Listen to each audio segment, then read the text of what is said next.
Welcome back to JP26. This is your boy JP. And of course, this Studio 26, we got 6 storylines to go over from the NFL Week 5 slate, and it was absolute madness. Now, my week was obviously pretty bad. I had to watch my Padres choke in the playoffs. I had to watch my Chargers lose their second game in a row. I'm not surprised, mother. But, and this is very important, at least I'm not an asshole who got stabbed by a geriatric. Hey, Mark? That was cold-blooded. Keep it real, JP, 26 for the studio. What's the deal lately? To the 6 storylines we go. Hey, JP! The Padres choked in the playoffs, but your Chargers won't. But only because they won't fucking make it.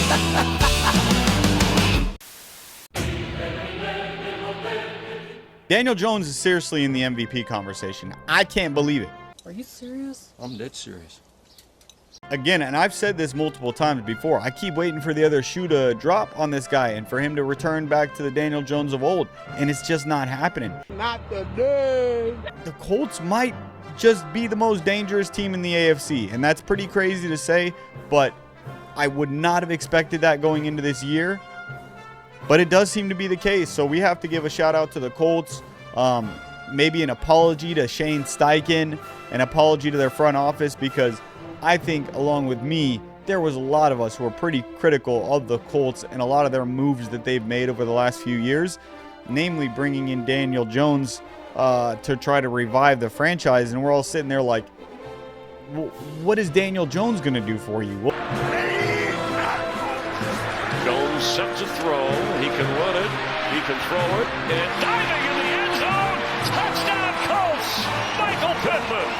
Well, it turns out you take a quarterback out of New York, and they're probably going to be pretty fucking good. I mean, if I were coaches right now, I'd be looking to see what Russell Wilson's... No, I couldn't even finish that. You dick! So anyway, shout out to the Colts. By the way, watching the Raiders just get absolutely mollywopped on national television. Oh, chef's kiss. Thank you, Indianapolis. Appreciate your service.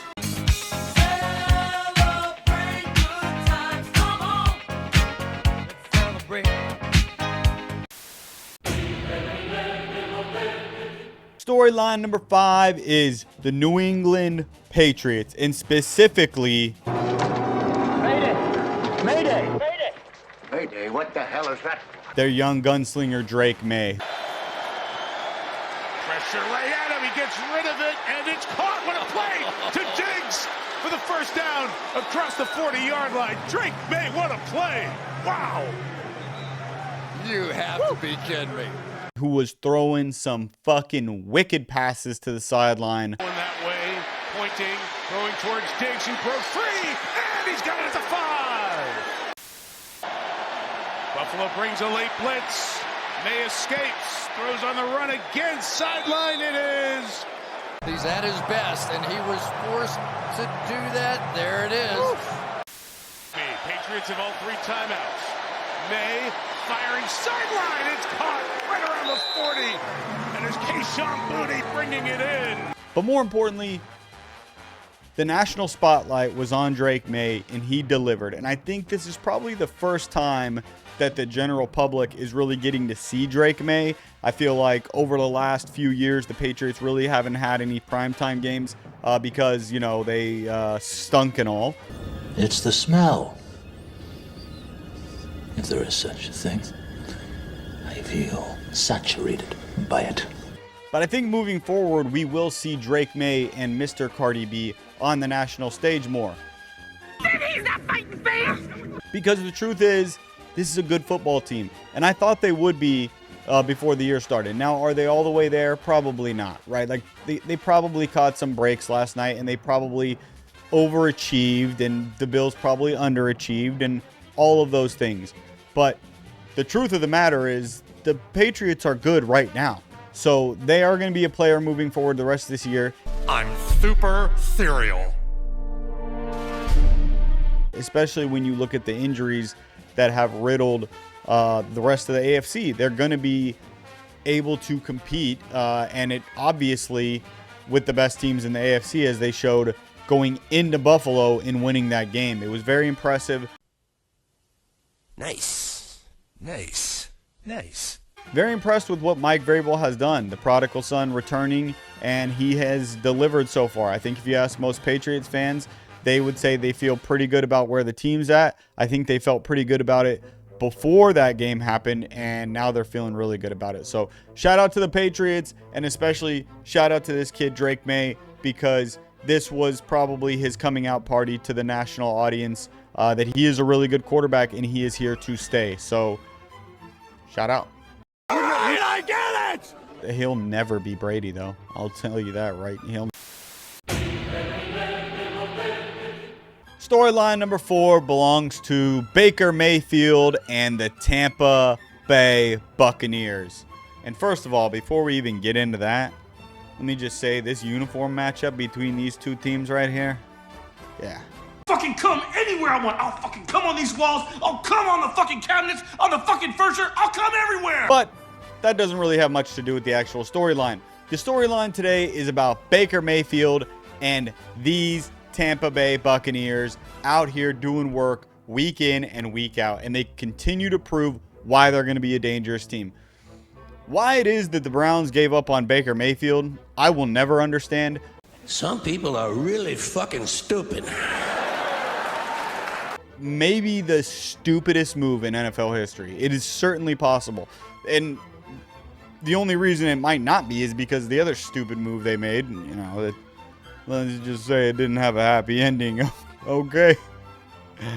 Oh, all right. Y'all know what I'm saying.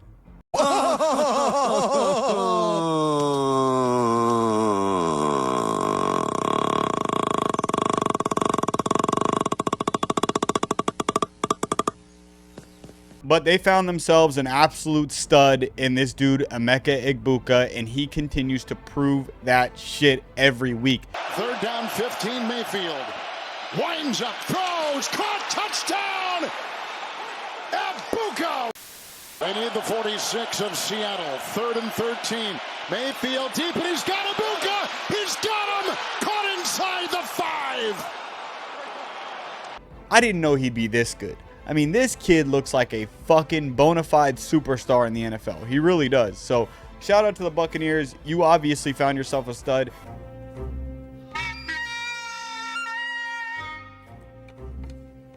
He's good.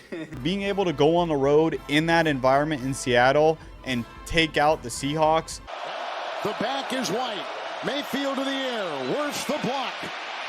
Buying time into the end zone. Caught. Touchdown! Touchdown!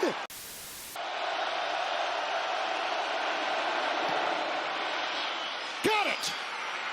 And Tampa Bay will win it on a walk-off 39-yard field goal. It's the kind of win that they're going to need going into the playoffs, right? You need your team to know that you can go into tough environments and get some wins to ultimately make that run at the Lombardi. And the Buccaneers look to be in the mix as much as anybody. Certainly the Seahawks are not out of it by any stretch. They are going to have to put some wins together here in short order. But these are two really good football teams. And on the other end of it, once again, Baker Mayfield proved that he has that dog in him, and he got the W for the Buccaneers. So shout out Tampa, shout out to the Buccaneers, and most of all, shout out to those beautiful uniforms. And that's the bottom line, because Stone Cold said so. The creamsicles. Stop it. Get some help.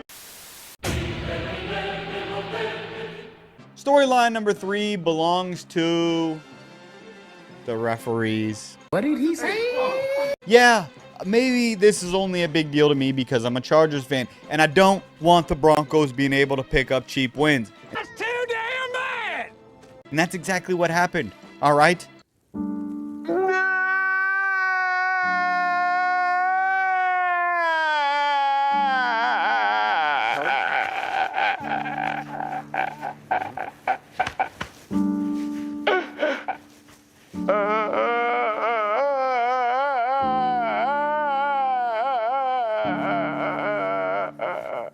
Now, of course, at the end of the day, there's blown calls and they're going to lead to game outcomes and et cetera, et cetera. That just makes no fucking sense. I mean, it's just bullshit. But I thought there was an excessive number of calls at the end of that game, from picking up a flag for intentional grounding that I thought was intentional grounding, to calling a flag for unnecessary roughness when I did not think that was unnecessary roughness, deciding just not to call pass interference penalties. Ref today. We need to fire him. Take 2 weeks off, then quit. Look, either way it stands, at the end of the day, Denver got the win, and Philadelphia got the loss. Now, of course, we talked about this last week. Eagles fans are never happy, and especially not going to be happy after a game like that. I'm going in, bitch. I'm going in. I don't give a fuck. Ride the ebbs and flows. For the Eagles fans, don't get too low on this loss. Probably should have won it. You're still 4-1. You're still in control, and it's a learning lesson for your team more than anything else. I'm here to tell you right now, we don't care. Let me tell you. We don't care. And on the other hand, shout out to the Broncos. The Broncos, you pick up a win that, in my opinion, you probably shouldn't have. Yeah, well, you know, that's just like your opinion, man. And you got it on the road against the defending Super Bowl champions. That's not an easy thing to do. Impressive. Very nice. We will see what happens from here for both teams, but me as a Chargers fan, I'm having a good time. Not.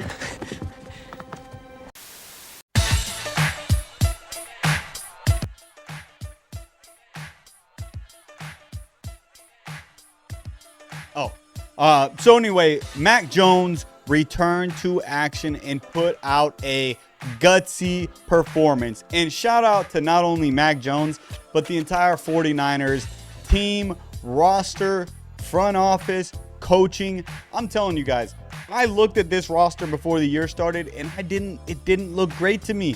I didn't think the defense was going to be there. I thought they had some star players, but there were a couple injuries away from the whole team falling apart. And guess what? The whole team has started falling apart with injuries, and yet they continue to win. Did that go the way you thought it was going to go?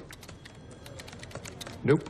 Ultimately, you just have to give a shout out to Kyle Shanahan and this coaching staff, and in the front office as well, because when they have injuries happen, of course, they're going to have an effect on the team, and it's not going to be a positive effect, but they're able to plug guys in and put them in positions to use their particular skill set and still be productive in the NFL. Executing, playing good football. Been a 16-minute beatdown, and the pass is caught by McCaffrey for the touchdown. This is so hard to do. I can't even emphasize enough how tough it is to win in the NFL, let alone how tough it is to win in the NFL with backup players. Short drop over the middle, wide open. Touchdown. What an opening drive. The tight end Tongas into the end zone. Go figure. So you just have to give this team all kinds of credit. I wanted to be right about the 49ers, so there's a part of me that's been rooting against them because I've said that I didn't think they were going to be this, very good this year. But the truth of the matter and the reality of the situation is they are good.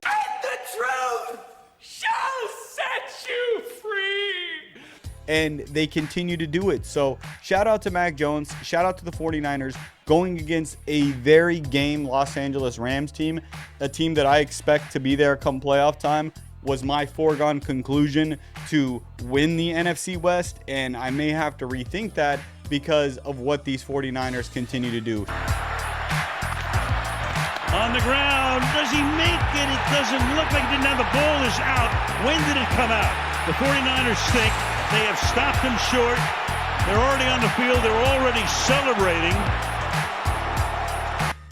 And look, this is probably a good problem to have if you're the 49ers, but this team does have one issue, and that is that nobody can deny the fact that they are seeing how well Mac Jones is playing in place of Brock Purdy. And I know that Mac Jones has made it clear that he's the backup there, but Brock, for when he does return and play, he better play well. Otherwise, it will get loud. I didn't think you had it in you. I'm your huckleberry.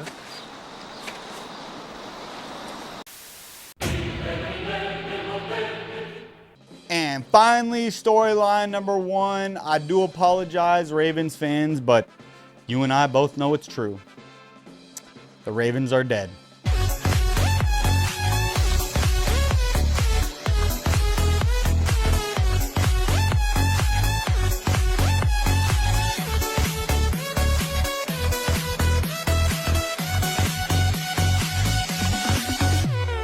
Dead. They're dead.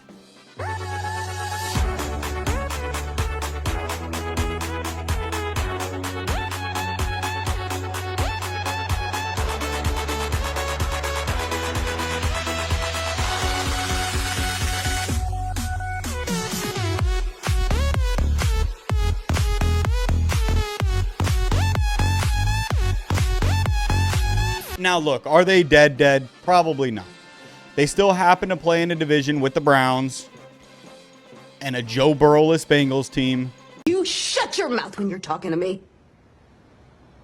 And a Steelers team who has a bunch of players that Mark Sanchez probably wants to get in an altercation with. Remember, they're just jokes. We're all going to die soon, and there's no sequel. So... Now the truth is the Ravens aren't actually dead. They should be dead. But because of the circumstances we just went over, and because they are the Ravens, they're not actually dead. And they have so many injuries right now, it is insane. Oh my God, oh my God, oh I'm hurt, oh, ah!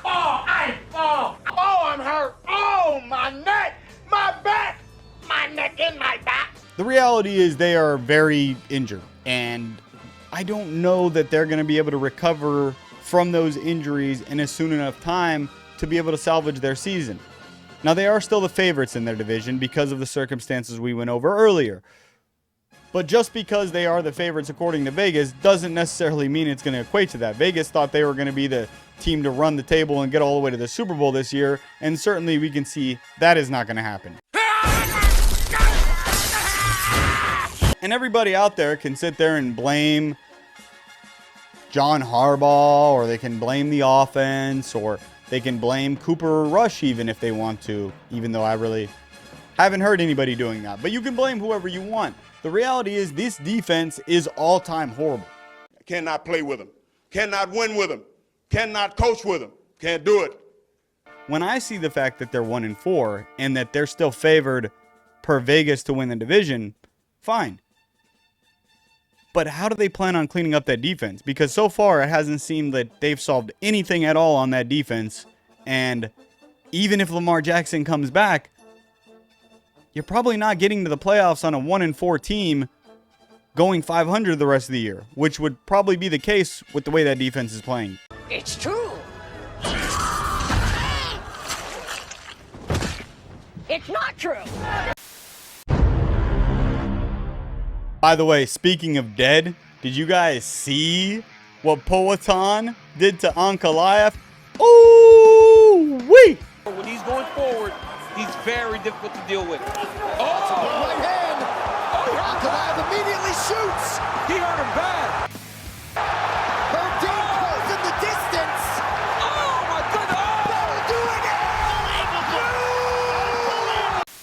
And as always, I will make my Monday night prediction that will come out Tuesday so that there is a 50-50 chance I look like an asshole.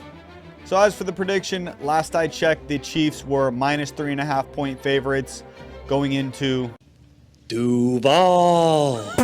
And that's enough for me to like the Jaguars tonight. So I will take the Jaguars to cover the 3.5. Hopefully for my Chargers' sake, they actually end up getting the win, not just covering the 3.5, but getting the win. Yes, please. No. I will take the 3.5 points, and we'll see what happens. Do you even know how fucked you are? I mean, you are so fucking fucked. I mean, I think you're the most fucked person I know. Chama.